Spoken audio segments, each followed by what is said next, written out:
के आधार पर, धर्म के आधार पर अगर कोई विरोध कर रहा है, ये गलत है। विरोध नहीं करना चाहिए।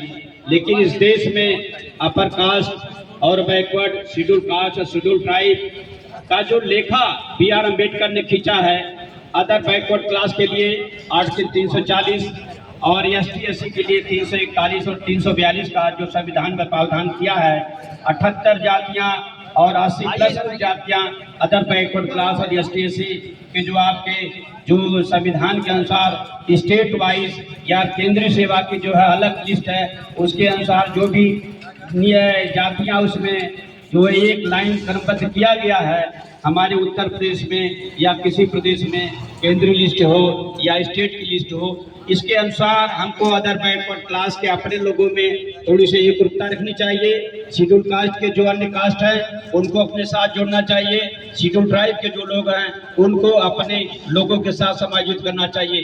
चंद्रजीत यादव ने 1990 से कहा था, 172 पार्लियामेंट मेंबरों के साथ जब राष्ट्रपति ज्ञानी जैल सिंह को ज्ञापन दिया था, इस देश में 172+ हमारे सांसद हैं, लेकिन हमारी संख्या, हमारा प्रतिनिधित्व बहुत कम है।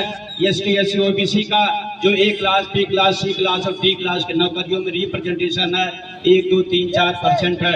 इसको बढ़ाने के लिए हमें रिजर्वेशन की जरूरत है। मंडल कमीशन रिपोर्ट को लागू करने की जरूरत है, जो लागू किया मंडल कमीशन, लेकिन रोक लगा सुप्रीम कोर्ट ने 1993 में दे दिया आपको। लेकिन उसके बाद भी पता चला है कि अदर बैकवर्ड क्लास में लड़ाई छिड़ गई राजनीतिक दूरियों के तरफ से है।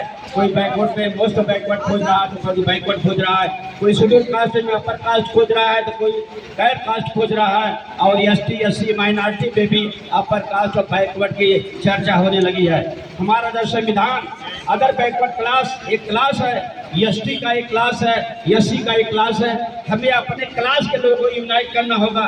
जब तक भारत के स्तर पर, इंडिया के स्तर पर, स्टेट के स्तर पर, तहसील के स्तर पर, ब्लॉक के स्तर पर अदर बैकवर्ड क्लास, ST/SC और माइनॉरिटी एकजुट नहीं होंगे, तब तक हमारा 85-15 का ये जो लक्ष्य है ये पूरा नहीं होगा।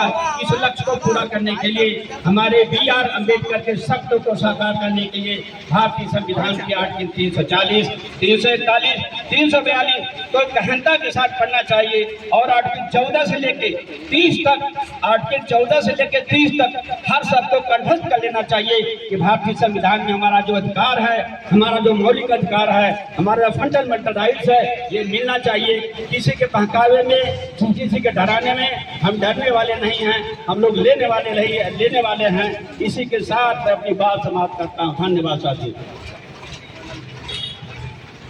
और आप लोगों को मैं ने जो अपना समय दिया है, आपका धन्यवाद।